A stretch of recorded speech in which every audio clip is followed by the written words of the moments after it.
In Midsayap, our nights are bright and full of life. But when the lights go out, they leave behind a burden that lasts for a million years. Mountains of glass waste that never truly go away. Midsayap is a fast-growing municipality. A lot of business establishments are being constructed, no? Although it helps the local government unit to boost the economy, but no, yun yung problema natin, of course. Yung problem natin ngayon is yung basura. Paano i-manage yung ating bottles, no? Kasi nga it's really hard to dispose the bottles. Meanwhile, for years, the residents of Barangay Arizona shared a different silence, the silence of dry taps and the absence of clean water. For the children of Arizona Elementary School, clean water was once just a distant dream. While the rest of Midsayap moved forward, this community stood still. It was truly heartbreaking. Paano namin matuturuan ang aming mga bata ng proper health and hygiene kung wala namang clean water na pwedeng magamit nila? So, yung ibang mga bata namin ay nagkakaroon ng mga absences due to preventable waterborne diseases. We were truly desperate for a miracle. Hand washing is a simple act, but it saves lives. We saw an opportunity to solve two problems at once: the growing waste in our community and the need for hygiene in our schools. So, doon sa SLF, no, after ng shredding namin sa bottle, nandyan lang siya. Hindi yan nagagawa ng ibang gamit. Wala siyang gamit, kundi nandun lang talaga siya, nakastack lang siya.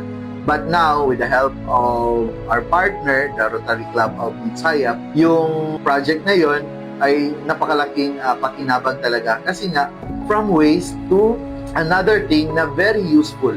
Midsayap's sanitary landfill is one of the model sanitary landfill in the region. The solid waste on wheels, the one that is the bottle grinder that is on wheels, no, nakalagay sa van. We didn't just write a check. We stood side by side with Menro, feeding bottles into the grinders hanggang sumakit ang aming mga kamay at aming mga likod. Every eco block we molded felt like a brick of hope for those kids. This is Rotary in action. It is about sweat equity. From local establishments to local residents, we collect bottles and they donate it to the Rotary Club. It was a true collaboration. We didn't just fund this, we got our hands dirty. We worked alongside Menro, operating the grinders and molding the glasses into eco blocks. These blocks, these are not just bricks. These are symbols of a cleaner Midsayap. Clean water needs a home. And by linking the Sky Hydrant water filtration system with sustainable eco blocks, we created permanent hygiene hub that provides pure filtered water to every student. This is the Sky Hydrant, the 10,000 liters per day ultra filter, the heart of the system of the school. It purifies water from the solar-powered deep well up to the 2,000 liter tank, then to the eco block facility. Tagal nang inasam-asam namin na maging realidad ang biyayang araw-araw namin ginagamit, lalo ng tubig sa aming barangay. For the first time, nagkaroon ng maayos at magandang pasilidad ang Arizona Elementary School. Ito ngayong Sky Hydrant Ultrafiltration at saka yung hand washing and cleaning facility na binigay sa amin ng Rotary Club of Midsayap.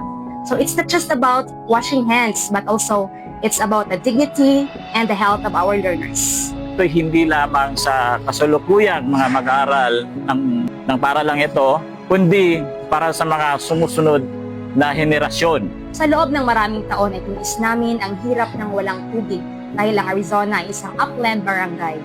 Pero dahil sa pagtutulungan ng Rotary Club of Midsayap, hindi na kami ngayon nangangamba para sa kalusugan ng aming mga estudyante.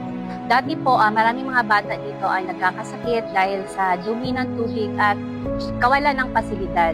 Pero ngayon, bilang magulang, kami ay kampante na dahil sa pasilidad na ito ay hindi lamang gawa sa semento at bubog, kundi gawa din ito ng pagmamahal ng komunidad. So bilang isang magulang po, malaki pong kapanatagan sa aming loob na magliligtas po ang aming mga anak, especially po sa health nila. So hindi lang po ito basta isang lababo, kundi ito po ay isang regalo para din po sa maging healthy din po yung mga anak namin. When we visited the project site with the District Governor Marlo Silesios, we didn't just see a sink, we saw a promise kept. We saw a community that knows how to turn its problem to its own solution.